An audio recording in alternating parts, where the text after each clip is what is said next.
Okay. सिद्धूभाऊ नमस्कार. नमस्कार देवा. परिचय.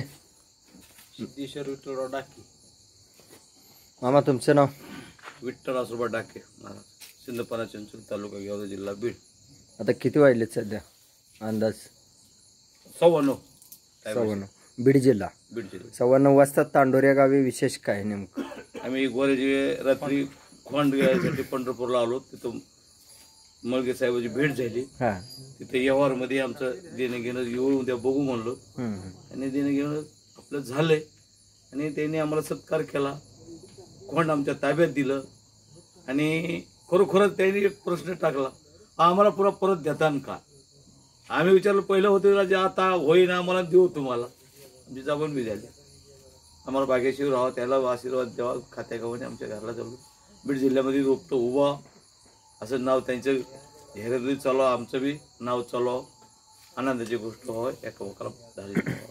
बीड जिल्ह्यावरून इथूनच का क्वालिटी घ्यायची होती आणि यांच्याकडूनच का क्वालिटी घ्यायची होती? ह्याच्या आधी 2-3 गाई भरून नेल्या.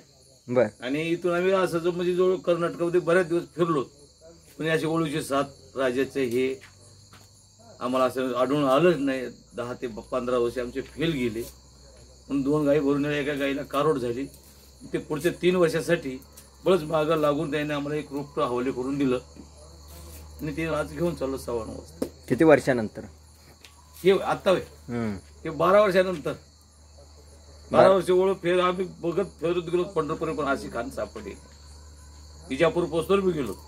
तांडूरचा राजा आणि मळगे साहेबाचे हे असे गुणधर्म आमच्या संघ फुलण्या फुलाची पगडी आम्हाला आनंदाने दिली. त्याचं मोल करून दिलंच नाही.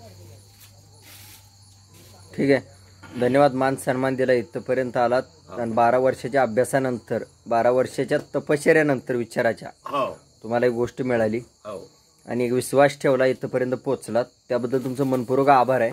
तुमच्या पुढील वाटचालीसाठी आणि भविष्यासाठी खिलार शेतकरी शान परिवारकडून शुभेच्छा असतील. चटू चटू.